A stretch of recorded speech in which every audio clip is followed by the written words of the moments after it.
ഒരിക്കൽ കൂടി മനസ്സിരുത്തി ചിന്തിക്കണം. ഇപ്പോ താൻ എടുത്തിരിക്കുന്ന തീരുമാനം എന്തൊക്കെയോ ചില സമ്മർദ്ദങ്ങളുടെ പുറത്താണ്. ആ ഡിസിഷൻ നമുക്ക് ഫേവറബിൾ ആയിരിക്കണം. അതാ എന്റെ വിശ്വാസം.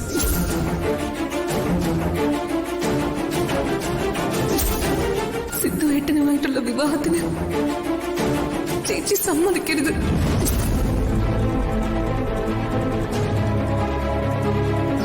പൊന്നാരം തോട്ടം ജാനകിയുടെ മഹാദേവന്റെ മൂത്ത മകൻ സിദ്ധാർത്ഥൻ മാനസി എന്ന് തെറ്റിയാളാ.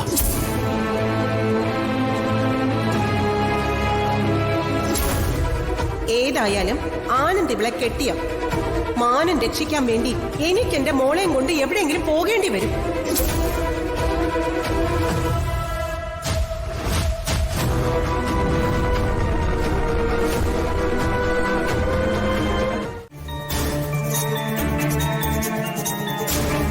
ശരി, ഇനി വെറുതെ സംസാരം നീട്ടിക്കൊണ്ടു പോവണ്ട. നിങ്ങളുടെ തീരുമാനത്തിന് മാറ്റമില്ലാത്ത സ്ഥിതിക്ക് ഞങ്ങളുടെ തീരുമാനത്തിന് മാറ്റമില്ല. അപ്പോ പറഞ്ഞതുപോലെ തന്നെ മുന്നോട്ട് നീങ്ങാം. ഗോപിക ഡിസ്ചാർജ് ചെയ്ത് വീട്ടിലെത്തുമ്പോ ഡിവോഴ്സ് പേപ്പറിൽ ഒപ്പിട്ട് തരണം. ജാനകി വാ പോവാ.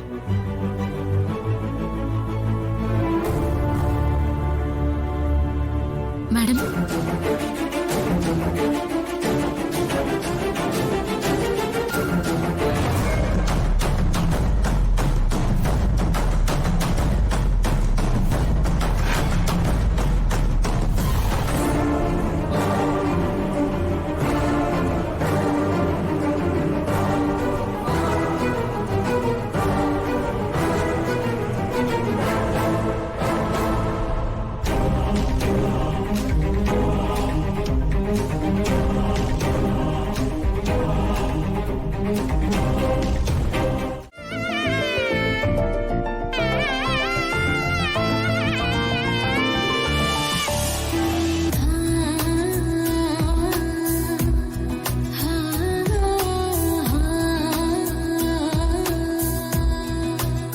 മോളെ, നിന്നെ ഞങ്ങളുടെ വീട്ടിലെ മരുമകളായിട്ടല്ല, മകളായിട്ട് സ്വീകരിക്കുന്നത്.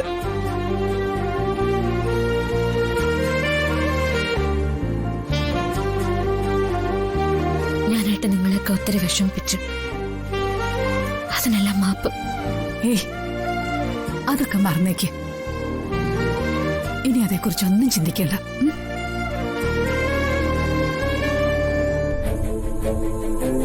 നിങ്ങളൊന്നും പറഞ്ഞില്ലല്ലോ. ദേവികയുടെ ജീവിതത്തെക്കുറിച്ച് ആരെന്ത് തീരുമാനം എടുത്താലും അതിനേക്കാൾ പ്രാധാന്യം ദേവികയുടെ തീരുമാനമാണ്. ദേവിക ഇപ്പോ ആ തീരുമാനം എടുത്തു കഴിഞ്ഞു. എല്ലാവർക്കും നന്മ വരണമെന്ന് ആഗ്രഹിക്കുന്നവളാ ദേവിക. മുത്തശ്ശി പറഞ്ഞ പോലെ ദേവികയുടെ സാമീപ്യം കൊണ്ട് സിദ്ധാർത്ഥിന്റെ അസുഖം ഭേദമാവട്ടെ. ഇവൾക്ക് നല്ലൊരു ജീവിതം ഈശ്വരൻ കൊടുക്കട്ടെ.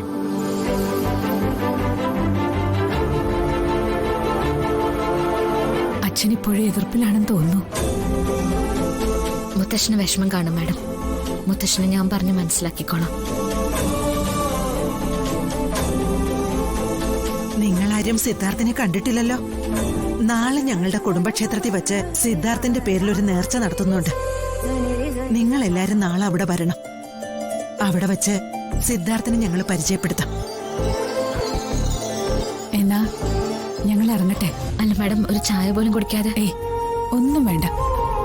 എത്രയും പെട്ടെന്ന് ഈ സന്തോഷം വീട്ടിൽ പോയി എല്ലാരെയും അറിയിക്കണം, അല്ലേ അമ്മേ? അതെ അതെ. എന്നാ മോളെ, ഞങ്ങൾ ഇറങ്ങട്ടെ. ശരി മോളെ.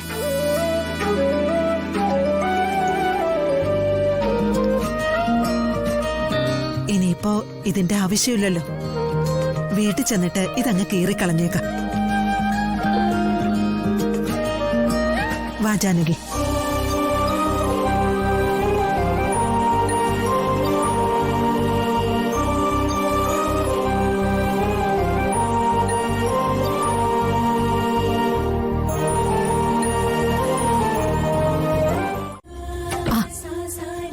അവര് വന്നല്ലോ അമ്മേ.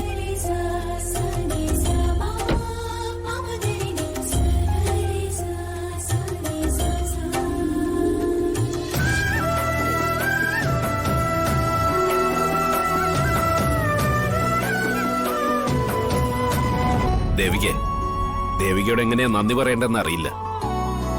ഞങ്ങളുടെ മനസ്സിലെ വലിയ പ്രയാസമാ സിദ്ധുവിന്റെ അസുഖം, അതുപോലെ തന്നെ അവന്റെ വിവാഹവും. ദേവിക വിവാഹത്തിന് സമ്മതിച്ചോടെ ആ പ്രയാസവും മാറിക്കിട്ടി. ഇനി നിങ്ങളുടെ കല്യാണം കഴിയുന്നതോടെ അവന്റെ അസുഖവും മാറിക്കിട്ടും. അതില് ഞങ്ങൾക്കെല്ലാം നല്ല പ്രതീക്ഷയുണ്ട്. ദേവിക സിദ്ധുവിന്റെ ഭാര്യയായി പൊന്നാരന്തോട്ടത്തേക്കൊന്ന് വന്നോട്ടെ. അപ്പ കാണാം സിദ്ധുവിനുണ്ടാകുന്ന മാറ്റങ്ങൾ. പിന്നെ അവനെ ചികിത്സിക്കാൻ ഒരു ഡോക്ടറുടെ ആവശ്യം വരില്ല. ഞങ്ങളുടെ സിദ്ധുവിന് വേണ്ടി ദൈവം കണ്ടുപിടിച്ച കുട്ടിയാ ദേവിക. അതുകൊണ്ടാ പെണ്ണുകാണൽ ചടങ്ങ് പോലുള്ളൊരു ചടങ്ങ് അമ്പലത്തിൽ വെച്ച് നടത്താന്ന് തീരുമാനിച്ചത്.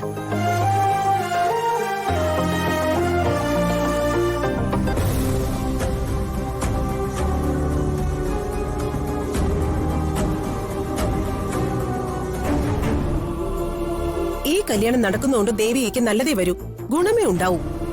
നിങ്ങൾക്ക് യാതൊരു പേടിയും പ്രയാസവും വേണ്ട. സിദ്ധുവിനെ ഞങ്ങൾ എങ്ങനെ സ്നേഹിക്കുന്നു അതിനേക്കാൾ ഇരട്ടിയായി ഞങ്ങൾ ദേവികയെ സ്നേഹിച്ചിരിക്കും.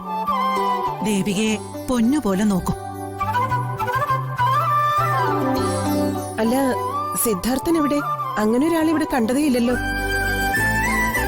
അവനകത്തുണ്ട്. നിങ്ങൾ അകത്ത് വാ. വാ മോളെ വാ.